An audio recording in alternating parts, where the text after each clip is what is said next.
지금 점점 주택 가격이 낮은 6억 이하 세그먼트가 투자 수요와 자가 수요가 몰리도록 설계가 되어 있다는 말씀을 드리고 싶고요. 그래서 이쪽 지역으로 많이 움직일 거라고 보고 있습니다. 그리고 하나가 더 있는데 최근에 또 보니까 집값 상승률이 강남 3구보다 노도강이 더 훨씬 상승률이 크다라고 합니다. 상승률이. 이렇게 주변 지역까지 그 상승세가 이렇게 퍼져가는 부분이 이거는 어떻게 보면 좀 자연스러운 현상으로 볼 수 있을까요? 현상은 그렇게 보이는데 결과물이라고 생각을 하거든요. 2019년 12.16 부동산 대책 발표했을 때 15억을 넘는 초고가 주택에 대해서는 대출 중단이 네. 나왔죠. 그래서 15억 넘는 초고가 주택을 매수하기 위해서는 좀 편법적인 수단을 쓰거나 아니면은 전세 끼고 사야 돼요. 그리고 9억 이상의 주택을 갖고 있으면서 전세 대출을 받은 경우에는 2주택 이상이면 전세 대출을 회수한다거나 연장을 이제 뭐 중단한다거나 하는 그런 형태의 정책을 썼죠. 1주택으로 갭 투자를 한다 이러면서 본인도 전세나 월세 살고 투자 여분으로 전세 끼고 갭 투자를 해놓고 이제 이런 것들이 많아지다 보니까 나온 대책인데, 그래서 2020년부터 나왔던 게 뭐냐면은 시장을 분절해서 보는 거잖아요. 뭐냐면 9억 이상 주택을 보유하고 전세 낀 갭 투자를 하면 안 된다고 하니까 9억 이하 주택을 보유하고 전세 낀 갭 투자로 주택을 사면은 된다는 말이냐, 이렇게 보는 거죠. 이거는 이제 2018년에도 똑같았는데요. 2018년에 9.13을 발표하면서 개인이 조정지역에서 주택임대사업자를 등록하면은 양도세, 종부세 혜택을 없애겠다. 그러니까 그럼 법인이 괜찮다는 거죠. 그래서 법인화 움직임이 하나 있었고요. 두 번째는 그럼 개인이 비조정지역에서는 괜찮다는 거죠. 해서 비조정으로 가는 움직임이 있었거든요. 그래서 2018년 9.13으로 비조정으로 가는 움직임이 한 꼭지가 있었고요. 두 번째는 법인화 해가지고 사는 게 있었고 작년에 나왔고요. 2019년 12월 달에 9억 이하 주택에 대해서 전세 끼고 사는 건 괜찮지만 9억 초과는 어렵게 만들어 놨죠. 그러니까 자연스럽게 그 고가 아파트보다는 비고가 아파트로 좀 투자 수요와 매수 수요가 몰리게 그렇게 디자인들이 점점 돼갔어요. 그리고 이런 거랑 2020년에 뭐가 맞물렸냐면은 그 수도권에 있는 구시가지 도심 재생이 맞물리게 된 거예요. 아까 말씀드린 것처럼.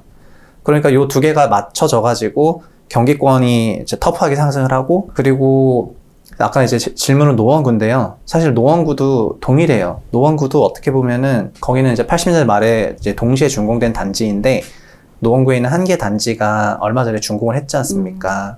그게 그 조립식으로 지었던 거기 때문에 빨리 재건축할 수 있어가지고 이제 8단지가 먼저 준공을 했는데, 준공되고 나서 신축 효과가 딱 등장하니까 해당 단지의 전세 가격이 상승을 했고, 그래서 그거를 바라보는 다른 노원구 단지들이 갖고 있는 생각이 뭐냐면 나도 재건축되면 저렇게 된다는 거잖아요. 결국에는 그 노원구의 그 들어선 신축 주택이 끌어올린 효과가 굉장히 많다는 거고, 이게 노원구는 지금 그거를 경험하는 건데 이미 마포구는 15에서 17년에 다 경험을 했고, 그리고 서대문구도 다 경험을 했고, 아까 말씀드린 대로 청량리부터 시작해서 다 경험을 했다는 말씀이고, 2020년엔 경기도가 경험을 했고, 앞으로는 이제 말씀드렸던 그런 지역들이 순차적으로 계속 다 경험을 하게 될 거라는 그런 말을 드리고 싶어서, 그래서 지금은 9억 원 이하 주택들이 이제 강세를 받을 수밖에 없는 그런 환경이 작년부터 시작이 됐고, 그냥 그게 이어지고 있다고 보고 있습니다. 그럼 앞으로도 이게 이제 큰 변화가 없는 한은 이대로도 그 9억 이하 아파트 가격이 크게 좀 약간 어느 정도 상승을 계속 갈 수도 있는 상황이 될 수도 있겠네요. 근데 지금 뭐 딱히 어떤 변화가 없다고 한다면요. 근데 제가 첫 질문을 금리로 받았는데 그래서 자가 수요하고 투자 수요가 같이 몰리는 구간은 그 레인지가 점점 내려갈 것 같아요. 제 생각에는요. 그래서 예를 들면 6억, 9억 사이였으면은 이제 점점 6억 언저리라든가 뭐 이런 식으로 점점 중저가 주택으로 갈 것 같거든요. 그렇게 좀 보고 있어가지고 마치 이거를 그러면 고가 주택부터 시작해서 다 오른다 이렇게 생각할 수도 있지만, 환경 자체가 그렇게 돌아가고 있지 않습니까? 그쪽으로 가도록. 그리고 이런 현상은 2017년에도 있었는데 2017년에 파리 부동산 대책 발표했을 때 그때 주택임대사업자를 등록하면은 양도세를 이제 중과 배제받을 수가 있다고 생각을 해가지고, 근데 많은 사람들이 주택임대사업자를 활용해서 전세 끼고 사놓고 주임사 등록하고 이거를 평년 2배 이상 하면서 이제 시세가 많이 올랐습니다. 근데 그 당시에 장기로 등록할 수 있는 주택임대사업자의 전용 면적이 85제곱이어가지고 소형주택에 대한 그런 선호가, 투자 수요가 올라갔거든요. 그래서 25평과 34평 가격이 완전 치솟기 시작해가지고 40평대를 건드려요. 그러니까 25평은 34를 건드리고 34는 40평을 건드리니까, 그러니까 시장에서 이제 어떻게 해석을 하냐면은 우리나라가 1인 가구와 2인 가구 중심이니까 소형주택의 선호도가 높다, 이렇게 접근을 하거든요. 저는 그 당시에 했던 생각이 소형주택으로 투자 수요를 몰아놨고 두 번째 소형주택이 실수요자도 접근 가능한 주택이잖아요. 저희가 돈 있다고 갑자기 강남 대형평 사지 않지 않습니까? 그러니까 여기 투자 수요도 몰리고 실수요도 몰리면은 해당 지역에 초과 수요가 발생해가지고 주택가격이 올라가니까 소형주택 가격이 올라간 건데 1인 가구, 2인 가구 중심이니까 올라갔다는 거는 조금 잘못된 해석인 것 같다고 했고, 그리고 주택이라는 거는 1인당 주거 소유 면적이 계속 늘어나거든요. 그래서 저희는 계속 점점 큰 집을 지향하게 되어 있어요. 맞아요. 이왕이면 더 넓은 집에 살고 싶지. 그런데 소형주택이 막 대형주택을 넘는다고 하고 이러니까 그건 이제 효용상 말이 안 된다고 생각을 해가지고 그런 부분이었는데 결국에 실제로 파리부동산 대책이 9.13으로 한번 맞고 나서 소형주택을 더 이상 등록해도 주택임대사업자 혜택이 받을 수 없게 되다 보니까 지금 고가, 초고가 85제곱 이하 시장은 상대적으로 잠잠하고요. 오히려 이제 이런 사람들은 뭐냐면은, 그래, 내가 지금 여러 채 갖고 있는 것보다 한 채를 그냥 똘똘하게 가지면 되니까 1주택 대형평을 선택하자 해서 그다음부터는 이제 대형평 시대가 왔단 말이죠. 그러면 우리나라가 갑자기 2018년까지는 1인 가구, 2인 가구 중심이었는데 지금은 갑자기 4인 가구, 5인 가구 중심이냐? 아니라는 말씀입니다. 아니라는 얘기고, 시장이 이렇게 분절화돼서 그 세그먼트화해서 움직이는 데는 여러 영향들이 복합적으로 작용을 하고 있지만 그 부동산 정책도 상당히 많이 작용을 하고 있고, 그래서 지금 점점 주택 가격이 낮은 그 6억 이하 세그먼트가 투자 수요와 자가 수요가 몰리도록 설계가 되어 있다는 말씀을 드리고 싶고요. 그래서 이쪽 지역으로 많이 움직일 거라고 보고 있습니다. 지금 말씀하신 것처럼 딱 6억대에서 매매가가 좀 많이 오르는 거 저도 봤거든요. 6억에서 오르는 돈이 작게 오르는 게 아니라 바로 7억까지 가는 경우들도 있고 그런 식으로 많이 오르게 되더라고요. 아마 이런 게 다 말씀하신 게 다 기조가 돼서 움직이지 않았나 생각이 돼요. 대출도 열어줬잖아요. 6억 이하 주택에 대해서 LTV 열어줬고요. 그러니까 구매력도, 실수요자들의 구매력도 높여줬죠. 뭐 그런 부분까지 고려하면은. 어떻게 보면 규제나 이런 정책들이 뭐랄까요? 그 가격을 어느 정도 딱 이 구간을 정해주게 된 예, 그런 그게 환경을 가격적 만들어주는. 구간도 있고, 그리고 하나가 더 있는데, 최근에, 작년 710 정책 발표하면서 아파트의 주택임대사업자가 없어졌잖아요. 네. 반대로 말하면은 아파트가 아닌 단독, 다세대 연립, 오피스텔의 주택임대사업자는 살아있지 않습니까? 그러니까는 자연스럽게 이게 상품으로도 세그먼트가 나눠져가지고, 작년 하반기부터 단독주택, 소위 저희가 말하는 빌라, 그리고 뭐 다세대 연립, 오피스텔 중에서는 전용 면적 넓은 아파텔, 이런 쪽으로 투자 수요가 폭발했죠. 그래서 이쪽 시장이 막 불타오르기 시작하니까 아까 제가 리버머 말이 올라가면은 홍보가 된다고 말씀드렸잖아요.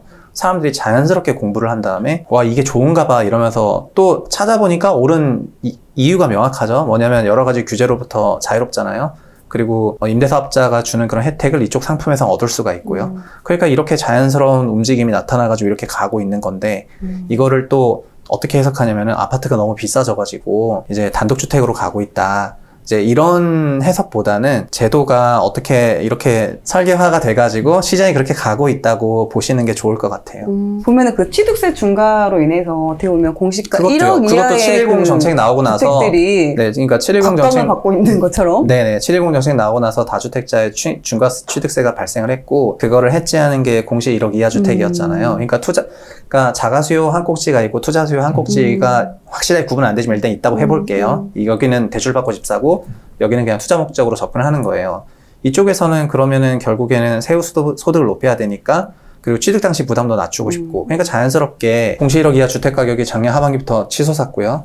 그 다음에 아파트가 아닌 다른 상품군으로 투자 수요가 또 많이 흘러갔고요. 뭐 그렇죠. 제가 얼마 전에 봤던 아파트도 네. 실제로 도로 하나가 있고 연식은 한 5년 정도 차이가 나요. 근데 같은 평형인데 1억이 차이가 나는 거예요. 그건 뭐 맞아요. 네. 예를 들면은 조정 비조정이라든가 규제 지역 비규제 지역으로 나눠져 가지고 뭐 그런 경우가 아니라 진짜 그냥 펀더멘탈하게 그 정도로 차이가 난다.